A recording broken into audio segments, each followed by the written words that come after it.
Chairman P C B Ehsan Mani press conference کر رہے ہیں، آپ کو براہ راست لیے چلتے ہیں۔ اس کو بھی ہمیں دوبارہ دیکھنا پڑے گا۔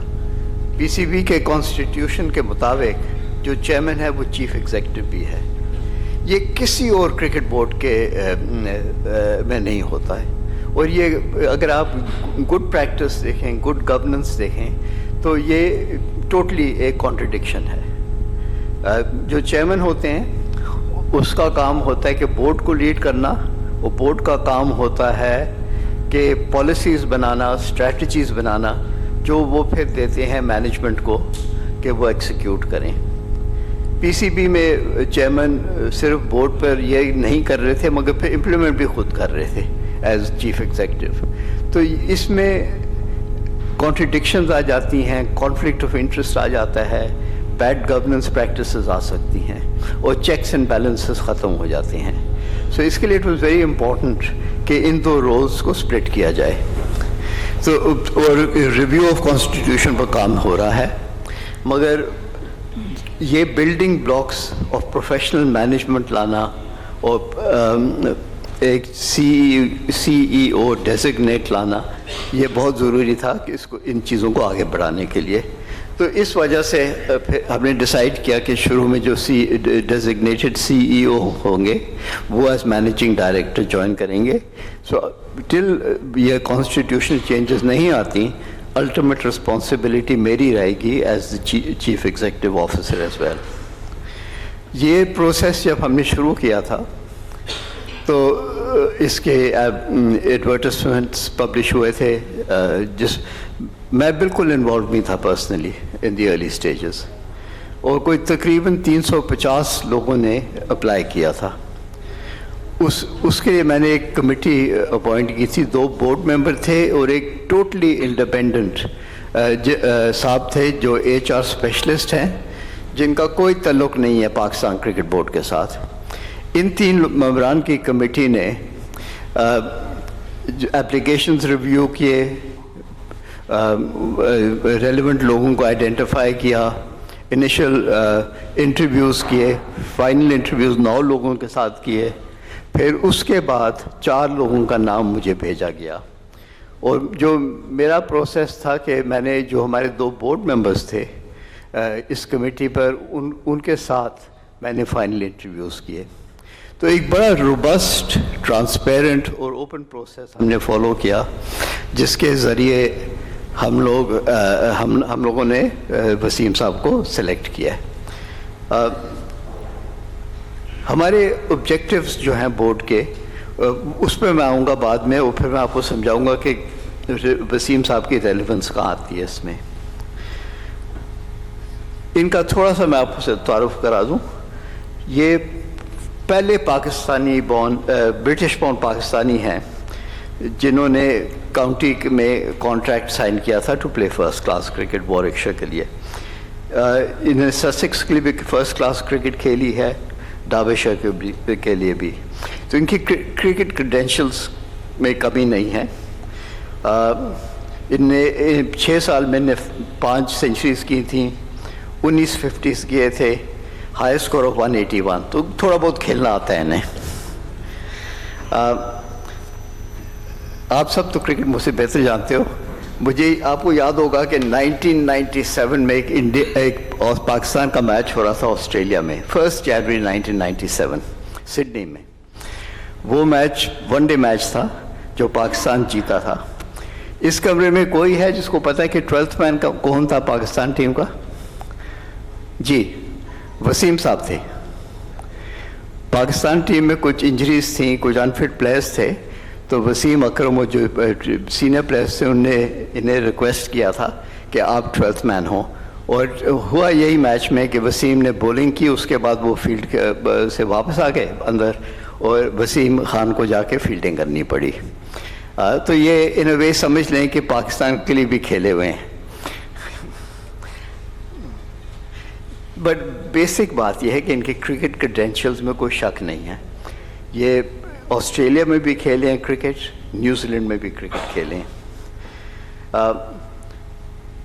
جب انہیں کرکٹ چھوڑی اس کے بعد یہ چلے گئے مینجمنٹ سائٹ پر، اور 2015 میں لیسٹرشائر کاؤنٹی کے یہ سی ای او بنے۔ And he is the first south Asian, India یا پاکستان سے کہیں سے بھی, کہ جس نے ایک کاؤنٹی کو ہیڈ کیا ہے ایز اے چیف ایگزیکٹو. جب ان نے لیسٹرشائر جوائن کیا تھا تو ان کی بری حالت تھی, لاسز بنا رہے تھے, ان کا کرکٹ کا اچھا حال نہیں تھا. انہوں نے اس کو بالکل ٹرن اراؤنڈ کیا, ان لاسز کو پروفٹ میں کیا. لیسٹرشائر کی اسٹینڈنگ بہت بہتر ہوئی as a result of this. تو لیڈرشپ, ان کی جو ایکسپیرئنس ہے لیڈرشپ کا, وہ بھی سیکنڈ ٹو نن ہے.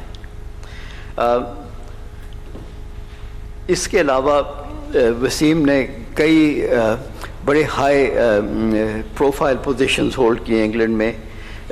یہ بیٹھتے تھے equality and human rights commission پر, اسپورٹس یو کے بورڈ پر بیٹھے ہیں, اور پرنس چارلز کا ٹرسٹ ہے, prince's trust of cricket group, ان سب چیزوں میں یہ انوالو رہے ہیں. تو وہ سائڈ بھی ہے. اور جو ان کا سب سے, جو میں سمجھتا ہوں ہمارے لیے ریلیونٹ چیزیں تھیں, ایک تھا کہ یہ انوالو تھے in a project called chance to shine. یہ لارڈ مرون کنگ نے شروع کیا تھا کہ اسکولس میں کرکٹ واپس لے جانے کے لیے, اور وسیم اس پروجیکٹ کے چیف ایگزیکٹو تھے. انہوں نے کوئی آئی تھنک 9000 اسکولس میں لے گئے تھے کرکٹ واپس, 9000 اسکولس میں کوئی کے ساتھ ان نے انگیج کیا تھا. ان نے کوئی 1 سے 2 ملین لڑکیوں کو انوالو کیا تھا کرکٹ میں. یہ ہمارا ون آف آپ جو گراس روٹ ڈیولپمنٹ کے لیے یہ ہمارے آبجیکٹیوز ہیں جو یہ آلریڈی کر چکے ہیں. اس کے علاوہ England and Wales cricket board 2018 میں اپنا جب وہ men's domestic playing programme group بنایا تھا, ان نے اس کے بھی چیئرمین وسیم تھے, جہاں سارا جو انگلش ڈومیسٹک کرکٹ ہے وہ ریسٹرکچر ہوگا 2020 میں. ان کی کمیٹی نے جتنے ریکمنڈیشنز دیے تھے وہ England and Wales cricket board نے ایکسیپٹ کیے تھے. سو دو جو ہمارے امپورٹنٹ پروجیکٹس ہیں ٹیکنگ گراس روٹ کرکٹ کے اور ڈومیسٹک کرکٹ کو ریفارم کرنے کے لیے, ان دونوں پر اس کا ایکسپیرئنس ہے. آن ٹاپ آف دس ان کے پاس کمرشل ایکسپیرئنس ہے. یہ لیسٹرشائر کو انہیں ٹرن اراؤنڈ کیا, اور یہ ان نے گریجویشن کی ہے from Warwick university business school. It's one of the top 5 business schools in the world, وہاں کے گریجویٹ بھی ہیں. تو ان کے پاس کرکٹنگ ایکسپیرئنس ہے, کمرشل ایکسپیرئنس ہے, کرکٹ ڈیولپمنٹ ایکسپیرئنس ہے, اور بزنس ایکسپیرئنس ہے. یہ بہت کم کرکٹرز میں ہوتا ہے کہ اتنے باکسز ایک دم ٹک ہو جائیں. تو مجھے اس میں بالکل شک نہیں ہے کہ وسیم کے یہاں ہونے سے ہمیں بہت پی سی بی کو, پاکستان کرکٹ کو فائدہ ہوگا. وسیم کو England and Wales cricket board نے اپروچ کیا تھا جب اینڈرو اسٹراؤس نے ریزائن کیا تھا. ان کے کوئی پرسنل ریزنز سے ان نے ریزائن کیا, اور یہ وسیم شارٹ لسٹ ہوئے تھے انٹرویوز کے لیے وہاں. جب یہ پی سی بی کی پوزیشن کی اوپننگ آئی تو اس کو چھوڑ کے یہ پاکستان آنے کے لیے تیار تھے. تو اس سے بڑی انڈورسمنٹ کیا ہو سکتی ہے پاکستان کرکٹ کی کہ یہ پاکستان کرکٹ کو سپورٹ کرنے کے لیے ایک اپرچونٹی, جہاں جو ہم ان کو تنخواہ دے رہے ہیں اس سے بہت زیادہ ان کو وہاں پیسے ملتے, مگر یہ ان کی کمٹمنٹ ہے پاکستان کے لیے اور پاکستان کرکٹ کے لیے. جو وسیم نے انگلینڈ میں کام کیے ہیں وہ آفیشلی ریکگنائزڈ ہیں. ان کو MBE ملا ہے which is most excellent order of Britain, اور یہ کوئین دیتی ہے, رائل فیملی سے ملتا ہے. یہ بہت کم لوگوں کو ملتا ہے. سو ان کی کریڈیبلٹی پر کوئی شک نہیں ہے, ان کی پرفارمنس پر کوئی شک نہیں ہے. جو ان کا چیلنج ہے کہ پاکستان کے انوائرمنٹ میں, ہمارے ماحول میں ایڈجسٹ ہونا اور پاکستان کرکٹ کو آگے لے کے جانا. اچھی خوشی کی بات یہ ہے کہ وسیم بھی پاکستان کے ساتھ تھرو آؤٹ ان ٹچ رہے ہیں. ان کی یہ خود ان کی اوریجنز بھمبر سے ہیں, ان کی وائف کی فیملی لاہور سے ہے, تو ان کے کافی اسٹرانگ بانڈز ہیں پاکستان کے ساتھ. Over to you. Thank you. بسم اللہ الرحمن الرحیم. السلام علیکم. پہلے میں تو احسان مانی صاحب و بورڈ کا شکریہ ادا کرنا چاہتا ہوں جن نے مجھے قابل سمجھا اس رول کے لیے.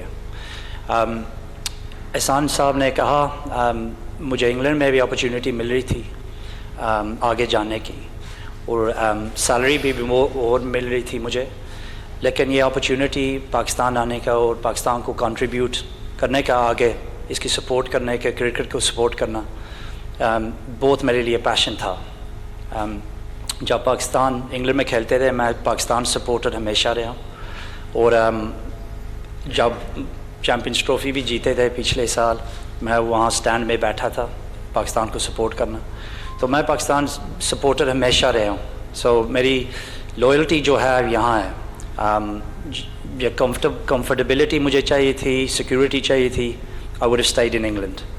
میرے لیے یہ اپرچونٹی ہے. احسان مانی صاحب کا ویژن ویری کلیئر ہے, وہ ڈومیسٹک کرکٹ کا ہے. ہم جانتے ہیں کہ ہماری پرفارمنس اچھی نہیں ہے at international level, practically test level, لیکن وہ اصلی وہ جو پرابلم ہے ہماری گراس روٹس میں ہے, وہ سسٹم میں ہے. And the system has been built up over many years, and you don't break a system down overnight.